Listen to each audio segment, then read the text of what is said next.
আসসালামু আলাইকুম। তো আমরা আজকে এই ভিডিওতে দেখব কিভাবে ঘরে বসে খাজনা দেওয়া যায়। আমাদের প্রথমত যে কোনো একটা ব্রাউজারে আসতে হবে। ব্রাউজারে এসে আমরা এখানে টাইপ করব lang.gov.bt। এটা লিখে আমরা এখানে এন্টার করব। তো আমরা ডান সাইডের কর্নারে দেখতে পারবো লগইন, এই যে অপশনটাই ক্লিক করব। ক্লিক করার পরে রেজিস্ট্রেশন এই যে অপশনটা এটা আমরা ক্লিক করব। তারপরে নাগরিক এই যে অপশনটা এটাই ক্লিক করতে হবে। তারপরে আমরা যেহেতু এই সাইডে নতুন তার জন্য আমাদের একটা অ্যাকাউন্ট খুলতে হবে। তো অ্যাকাউন্ট খোলার জন্য দেখতে পাচ্ছেন ১ নম্বরে এই যে নাম ইংরাজিতে দিতে হবে। আপনার যে এনআইডি কার্ড অনুযায়ী অবশ্যই দিতে হবে এখানে নামটা। তো নামটি দেওয়ার পরে আপনাদের নিচে একটা যেকোনো একটা মোবাইল নাম্বার দিতে হবে। তো যে নাম্বারটা দিবেন আপনারা সেই নাম্বারে ৬ সংখ্যার একটা কোড যাবে, সেই কোডটা আবার আমাদের এখানে লাগবে। আমাদের এই জায়গা ১ থেকে শুরু করে নাম্বারটি দিতে হবে, ০ বসানো যাবে না।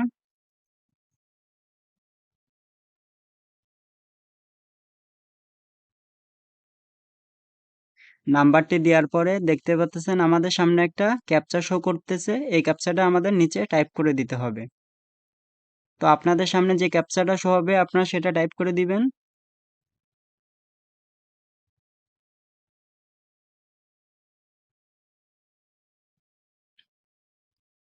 ক্যাপচাটি দেওয়ার পরে নিচে দেখতে পাচ্ছেন সাবমিট করুন এই যে অপশনটা এটা আমাদের ক্লিক করতে হবে। তো আমরা যে নাম্বার দিছি সেই নাম্বারে ৬ সংখ্যার একটা কোড গেছে, সেই কোডটা আমাদের এখানে ২ মিনিটের মধ্যে টাইপ করে বসাতে হবে। কোডটি বসানোর পরে দেখতে পাচ্ছেন সাবমিট করুন এই যে অপশনটা এটা আমরা ক্লিক করব।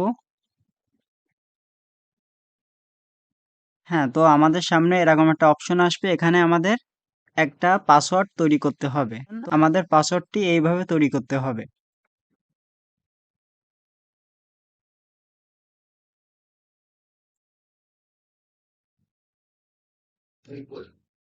পাসওয়ার্ডটি হয়ে গেলে এই যে পাসওয়ার্ড হালনাগাদ করুন এই যে অপশনটা এটা ক্লিক করতে হবে আমাদের।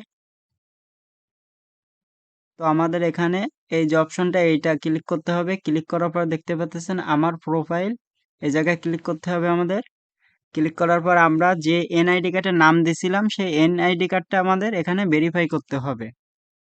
ভেরিফাই করার জন্য দেখতে পাচ্ছেন যাচাই করুন এই যে অপশনটা এটা ক্লিক করতে হবে। তারপরে আমাদের এনআইডি কার্ডের নাম্বারটা দিতে হবে ইংরাজিতে এখানে। তো তারপরে আমাদের জন্ম তারিখটা দিতে হবে এখানে, প্রথম দিন দিতে হবে। তারপরে মাসটা সিলেক্ট করতে হবে, বছরটা সিলেক্ট করতে হবে। দেওয়ার পরে আপডেট করুন এই যে অপশনটা এটা ক্লিক করতে হবে আমাদের। তো আমাদের এই ৩টি ঘর পূরণ করতে হবে। প্রথম যার এনআইডি কার্ড তার ইংলিশে নাম দিতে হবে, তারপরে তার পিতার নাম, তারপরে তার মাতার নাম বাংলায় দিতে হবে। তো ৩টি ঘর পূরণ করার পরে দেখতে পাচ্ছেন আবার হালনাগাদ এবং যাচাই এই যে অপশনটা এটা আমাদের ক্লিক করতে হবে। ক্লিক করলে আমাদের এনআইডি কার্ড ভেরিফিকেশন হয়ে যাবে। তো খাজনার আবেদন করার জন্য এই কর্নারে দেখতে পাচ্ছেন ড্যাশবোর্ড এই যে অপশনটা এটা ক্লিক করতে হবে। এটা ক্লিক করার পর দেখতে পাচ্ছেন ভূমি উন্নয়ন কর এই যে অপশনটা এটা ক্লিক করতে হবে।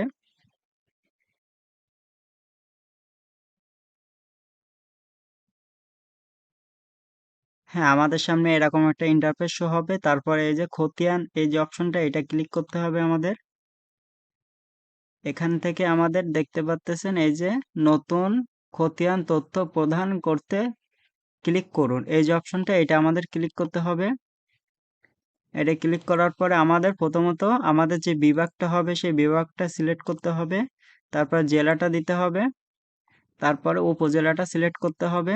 তারপরে আপনারা যে মৌজার খাজনা দিতে যাচ্ছেন সেই মৌজাটা এখান থেকে সিলেক্ট করতে হবে। তো তারপর দেখতে পাচ্ছেন জরিপের ধরন, এখান থেকে আমাদের বিআরএস দিতে হবে। তারপরে আমরা যে খতিয়ানে খাজনাটা দিতে যাচ্ছি সেই খতিয়ান নাম্বারটা এখানে লিখতে হবে। তো আমার খতিয়ান নাম্বার ১২৫ সেটা আমি এখানে টাইপ করে দিব। তারপরে আমাদের যেহেতু হোল্ডিং আমরা এখনো খাজনা দিয়ে পারিনি তার জন্য আমাদের হোল্ডিং যে অপশনটা এটা আমাদের গ্যাপ রাখতে হবে, এখানে কিছু দেওয়ার দরকার নাই। তারপর দেখতে পাচ্ছেন সংযুক্ত এই যে খতিয়ান অথবা দাখিলা আমাদের এখান থেকে যুক্ত করতে হবে। তো যুক্ত করার জন্য আমরা এই যে অপশনটা এটা ক্লিক করব। ক্লিক করার পর আমাদের যে খতিয়ানটা আমরা স্ক্যান করে রাখছিলাম সেইটা আমরা এখান থেকে সাবমিট করে দিব। দেখতে পাচ্ছেন আমাদের সামনে খতিয়ানটি সাবমিট হয়ে গেছে।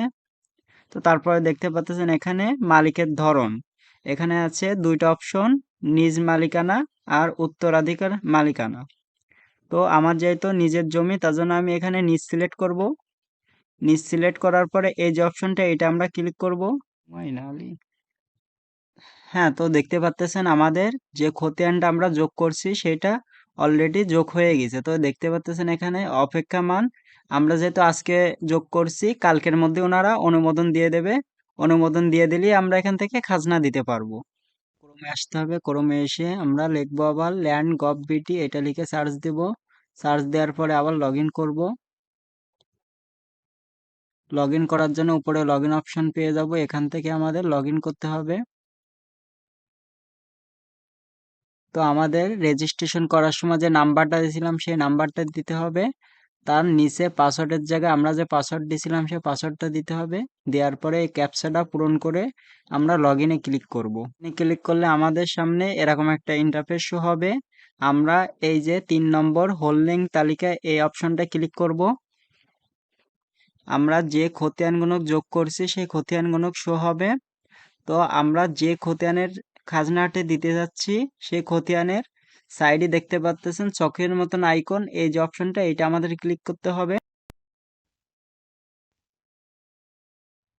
তো আমাদের এটা পরিশোধ করতে হবে। পরিশোধ করার জন্য আমরা নিচে পেয়ে যাব পেমেন্ট এলএসজি, এই যে অপশনটা, এটা আমাদের ক্লিক করতে হবে পেমেন্ট করার জন্য।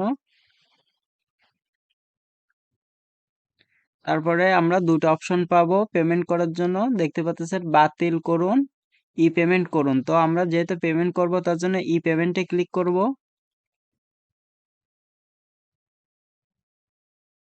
তারপরে এখানে 3টে অপশন আসবে, নগদ, বিকাশ, চালান। তার জন্য বিকাশটা সিলেক্ট করব।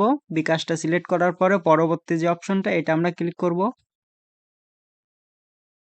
ওইটা ক্লিক করার পরে আমাদের সামনে এরকম ইন্টারফেস শো হবে। তো দেখতে পাচ্ছেন উপরে অ্যামাউন্ট দেখাচ্ছে 247 টাকা।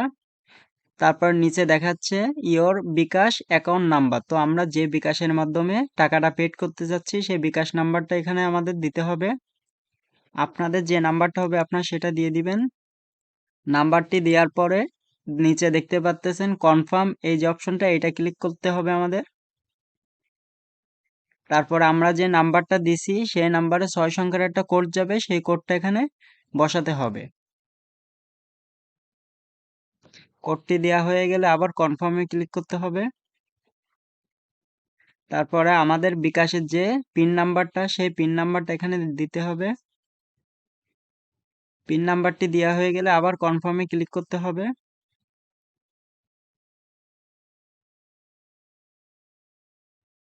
তাহলে আমাদের খাজনার যে ফিটা সেটা আমাদের পরিশোধ হয়ে যাবে। হ্যাঁ, তো দেখতেই পাচ্তেছেন আপনারা আমার যে খাজনার রসিদটা সেটা আমাদের সামনে অলরেডি শো করতেছে। তো আমাদের খাজনাটা কমপ্লিট হয়ে গেছে দিয়া। তো আমার এই ভিডিওটা ভালো লাগলে লাইক করবেন, শেয়ার করবেন, সাবস্ক্রাইব করে আমার সঙ্গেই থাকবেন। ধন্যবাদ।